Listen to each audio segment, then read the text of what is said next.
Hello friends. मेरे पास बहुत सारे मैसेजेस आ रहे हैं, मेल्स आ रहे हैं कि सर हम अपना एसएफएम किस तरह से रीस्टार्ट करें।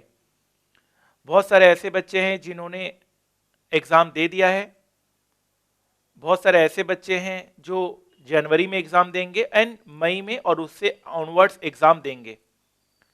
फ्रेंड्स, जो नवंबर 2020 का पेपर हमारा CA final SFM new syllabus का आया, उससे एक बात तो बिल्कुल पता चल गई कि आपको लेटेस्ट चीज़ें पढ़नी है और आपको प्रैक्टिस और बिल्कुल डेडिकेटेड होके पढ़ाई करना है। ऊपर ऊपर से पढ़ाई करने से काम नहीं चलेगा, सिर्फ क्वेश्चन क्वेश्चन कर लिए उससे भी काम नहीं चलेगा। हर एक पॉइंट पे आपको काम करना है, चाहे वो कॉन्सेप्ट क्यों ना हो, चाहे वो प्रैक्टिकल नॉलेज क्यों ना हो, चाहे वो क्वेश्चंस करना क्यों ना हो, चाहे वो एडिशनल न्यू क्वेश्चंस क्यों ना हो। जैसा कि मैंने आपको नवंबर 2020 क्वेश्चन पेपर का एनालिसिस ऑलरेडी पोस्ट कर दिया है, आगे भी मैं पोस्ट करूंगा।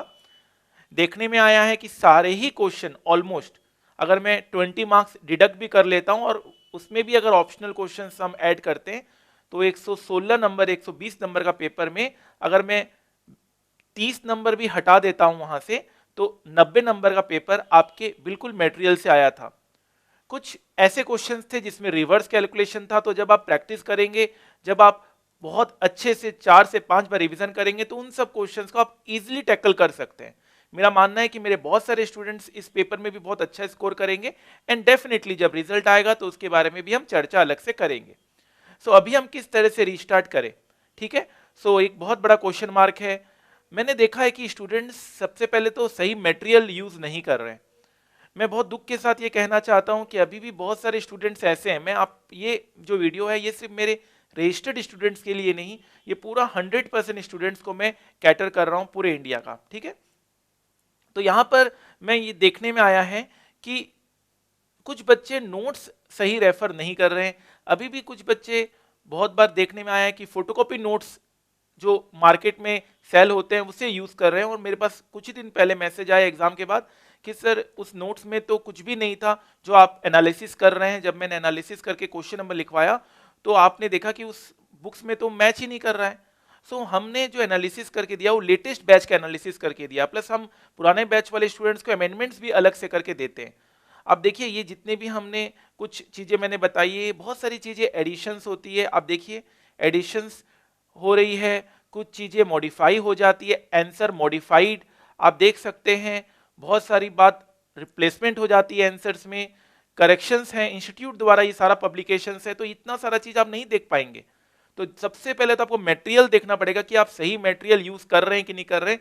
अगर आप पुराना मटेरियल यूज करके जा रहे हैं तो इसका मतलब आप पहले ही खतरे की लाइन पे खड़े हैं। आप डेफिनेटली उसमें आपका करियर भी बहुत बड़ा स्टेक में लग जाएगा। तो पढ़ना ही है तो लेटेस्ट पढ़िए। सबसे पहले बात यह है कि आपको लेटेस्ट पढ़ना है। जो हम लोग एक पैमाना मानते हैं अपने लेटेस्ट बैच का, हम लोग एक हमेशा एक क्राइटेरिया रखते हैं कि लेटेस्ट बैच में हमने लेटेस्ट पढ़ाया है एंड देन उसके साथ जो अमेंडमेंट्स है वो हम दे देते हैं। तो पुराने बच्चे किस तरह से करेंगे, जो अगर हमसे ही पढ़े हैं या किसी और टीचर से पढ़े तो टीचर्स डेफिनेटली उसका आपको अलग से अमेंडमेंट क्लास देते हैं, बट हम लोग उसको इंपॉर्टेंस नहीं देते और हम लोग डेफिनेटली लास्ट मोमेंट में आकर हम लोग को बहुत ज्यादा वो बर्डन लगने लगता है और फिर हम कट शॉर्ट करने लगते हैं, उससे सारा काम खराब हो जाता है। तो फ्रेंड्स क्लियर कट मैं टू द पॉइंट यहां पर बात बताना चाहूंगा कि आपको कैसे आप रीस्टार्ट कर सकते हैं अपने एसएफएम सिलेबस को। तो सबसे पहले देखिए फ्रेंड्स, अगर आपने फुल फ्लेज्ड एक, अगर आपने बैच अभी तक नहीं लिया एसएफएम का, तो आपको एक एसएफएम का फुल फ्लेज्ड रेगुलर बैच आपको लेना है। शॉर्टकट बिल्कुल भी नहीं चलेगा, फुल फ्लेज्ड बैच आपको लेना है एसएफएम का, ठीक है। आप समझ सकते हैं हमारा भी कंटेंट 90 लेक्चर्स का 300 आवर्स का कंटेंट है। 8 वॉल्यूम ऑफ बुक्स है, हजारों क्वेश्चंस हम कॉन्सेप्ट भी कराते हैं, क्वेश्चंस भी सॉल्व कराते हैं। तो इसका तो देखिए कोई तोड़ नहीं है, ठीक है। फुल फ्लेज रेगुलर बैच अगर आपने ले लिया है, लेट से मैं अज्यूम करता हूं अगर आपने नहीं लिया है तो आप ये लीजिए, बाकी आपको जो मैं आपको आगे लिखवाने वाला हूं उसको आपको देखने की जरूरत ही नहीं है, ठीक है। शॉर्टकट नहीं चलेगा। नंबर सेकंड, ठीक है, आजकल तो बहुत अच्छे अच्छे फीचर्स भी हैं। आजकल पेन ड्राइव और अदर मोड्स में भी आप उसको फास्ट फॉरवर्ड मोड्स में भी देख सकते हैं, ठीक है। तो डेफिनेटली टीचर्स का जो टीचिंग स्टाइल होता है, जैसे मेरा थोड़ा स्लो मैं टीचिंग स्टाइल है, मैं वो धीरे धीरे कर कर बेसिक लेवल से चीज़ों को पढ़ाता हूँ। अगर आपको लगता है कि ये चीज़ आपको आती है तो आप फास्ट फॉरवर्ड मोड में भी क्लासेस देख सकते हैं, तो ये एक तरह का फास्ट ट्रैक बैच भी बन सकता है आपका। ठीक है, तो ये आपका फर्स्ट चॉइस रहेगा किसी भी स्टूडेंट्स के लिए जो भी एसएफएम की प्रिपरेशन करना चाहता है। मान लीजिए आपने SFM regular full fledged batch ले लिया है, उसके बाद आपको क्या करना है, आपको रिविजनरी क्लासेस पे जाना है, रिविजनरी क्लासेस पे जाना है। अब सुन लीजिए, रिविजनरी क्लासेस किन किन लोगों के लिए नहीं है, जिन्होंने लेटेस्ट बैच ज्वाइन किया है उनके लिए रिविजनरी क्लासेस नहीं होनी चाहिए, बिकॉज उन्होंने ऑलरेडी उनका बिल्कुल ताजा है एसएफएम और उन्होंने अभी अभी साल भर के अंदर अंदर ही क्लासेस लिया है। रिविजनरी क्लासेस उन लोगों के लिए होता है जो आज से 3 साल पहले, 4 साल पहले, 2 साल पहले उन्होंने क्लासेस लिया था और अब वो रिकॉल नहीं कर पा रहे हैं। ठीक है, फाइन। और कुछ उनके लिए भी जिन्होंने अगर क्लास लेटेस्ट भी लिया था, लेकिन हो सकता है बैच के दौरान वो इतने ज्यादा अटेंटिव नहीं थे, उतने ज्यादा डिटरमाइंड होकर क्लासेस नहीं कर रहे थे, वो भी एक रिविजनरी क्लासेस लगा सकते हैं। रिविजनरी क्लासेस में फायदा क्या होगा, विथ लेटेस्ट नोट्स आपको विथ 100%, जैसे अगर मैं रिविजनरी क्लासेस प्रोवाइड करना चाहता हूं, अभी कुछ दिन बाद मैं रिविजनरी क्लासेस भी आपको दूंगा, विथ 100% लेटेस्ट मटेरियल आपको मिलेगा। ठीक है, सो इसमें क्या होगा कि आपका कुछ भी अमेंडमेंट्स वगैरह आपको देखने की जरूरत नहीं है, आप रिविजनरी क्लासेस लेकर 100% लेटेस्ट मटेरियल के साथ आप क्लासेस ले सकते हैं। लेकिन ये उन्हीं के लिए है जिन्होंने SFM regular full fledged batch ले लिया है, कभी ना कभी लिया होगा, एक बार उन्होंने एसएफएम फुल फ्लेज्ड खत्म कर लिया है। या उनके लिए भी हो सकता है जिनके पास टाइम की कमी है। ठीक है, अगर एकदम टाइम का शॉर्टेज है then you can go for revisionary classes. तो ये सेकंड ऑप्शन रहता है आपका रिविजनरी क्लासेस का। ठीक है, फाइन। कंटेंट जरूरी आपका थोड़ा सा कम रहेगा, जिसमें हम लोग बेसिक लेवल से पढ़ाते हैं, हम लोग इसमें आपको जीरो लेवल का बेस मान के चलते हैं। इंटर एफएम के बहुत सारे कॉन्सेप्ट मैं आपको फाइनल एसएफएम में पढ़ाता हूँ रेगुलर बैच में, यहाँ पर ऐसा नहीं होगा, यहाँ पर आपको टू द पॉइंट चीजें और बहुत एकदम कट करके, क्रॉप करके, एकदम जो आपके एग्जाम के लिए इंपॉर्टेंट है वो बहुत ज्यादा यहाँ मायने रखेगा। यहाँ पर हम करियर ओरिएंटेड की बातें भी करते हैं, हम स्टॉक मार्केट का आपको प्रैक्टिकल भी करवाते हैं, यहाँ पर वो सब चीजें नहीं होगी, वो सब कट हो जाएगा। तो उससे हमारी जो क्लास की लेंथ है, क्लास की जो ड्यूरेशन है वो कम हो जाएगी। ठीक है, अगर आपने रिविजनरी क्लासेस नहीं करना है, ठीक है, या आपने कर लिया है, थर्ड आपका आता है अमेंडमेंट्स और एडिशनल नोट्स। अमेंडमेंट्स और एडिशनल नोट्स, ठीक है, हर एग्जाम से पहले, मान लीजिए अभी और आगे एग्जाम आने वाला है, उसके 1-2 महीने पहले भी आरटीपी आने वाला है, एमटीपी आएगा और पास्ट ईयर्स जो भी आए उसके कुछ 2-3 कॉन्सेप्ट नए आए हैं वो ऐड ऑन हो जाएंगे। तो अमेंडमेंट्स, एडिशनल नोट्स हर टीचर प्रोवाइड करते हैं। डेफिनेटली ये लास्ट मोमेंट में एग्जाम से ठीक महीने 2 महीने पहले प्रोवाइड होता है, बहुत ज्यादा नहीं होता ये, फाइन।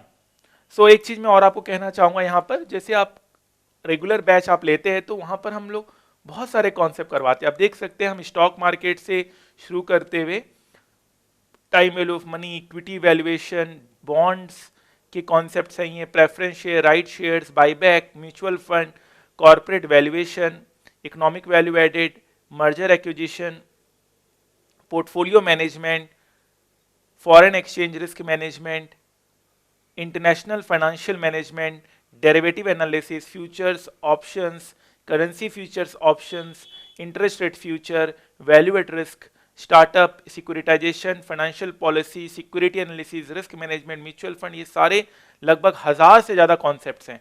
अब आप ये बोलेंगे 1000 से ज्यादा कॉन्सेप्ट कराने के बाद भी अगर आपका पेपर आउट ऑफ सिलेबस है, तो ऐसा हो ही नहीं सकता, हो ही नहीं सकता है। बस आपको प्रैक्टिस करना है और आपको पॉजिटिव रहना है। फाइन सर, तो इतने सारे कॉन्सेप्ट जब होंगे, इतने सारे क्वेश्चंस जब क्लास में होंगे, तो घबराने की कोई बात ही नहीं है। चलिए सर, तो ये आपको सिर्फ मात्र 10-12 पेजेस का होगा, तो इसमें बिल्कुल घबराने की जरूरत नहीं है। तो ये 3 लेवल पर आप काम करेंगे। अगर आपने फुल फ्लेज्ड बैच ले लिया है तो आप रिविजनरी क्लासेस लीजिए, अगर आप रिविजनरी क्लासेस ले चुके हैं तो अमेंडमेंट, एडिशनल नोट्स लीजिए, इससे आपका पूरा काम हो जाता है। ठीक है, सो बाकी जो भी डिटेल्स होंगी वो मैं आपको, अगर आप मेरे स्टूडेंट्स हैं, मैं आपको एक ग्रुप का लिंक दे रहा हूँ, उसमें मैं आपको डिटेल्स दे दूंगा इन सारी चीज़ों की। आप कोई भी हो, कहीं से भी आपने क्लासेस ली हो, आप उसमें ग्रुप में ज्वाइन करेंगे और उसके ऊपर आप देखेंगे कि क्या आपके लिए बेस्ट होगा। सबसे अच्छा जो डिसीजन आपके लिए हो सकता है वो आप ही ले सकते हैं, आपका डिसीजन और कोई नहीं ले सकता। ठीक है, फाइन। सो फ्रेंड्स, ये थोड़ा सा एक था कि how to restart your SFM preparation. So ये मैंने एक छोटा सा आपको एक वीडियो बना के दिया ताकि आपको दिक्कत ना हो। आपको मैं एक चीज लिखवा दे रहा हूं यहां पर कि आप other details will be posted in group. ठीक है, जो भी अदर डिटेल्स होगा वो हम ग्रुप में आपको पोस्ट कर देंगे। सो ग्रुप का लिंक मैं आपको डिस्क्रिप्शन बॉक्स में दे देता हूं। ठीक है, और अगर आपको रिविजनरी क्लासेस और आपको रेगुलर बैच के बारे में डिटेल्स चाहिए तो आप उसमें एक आईडी दे देता हूं मैं, पेन ड्राइव क्लास बाई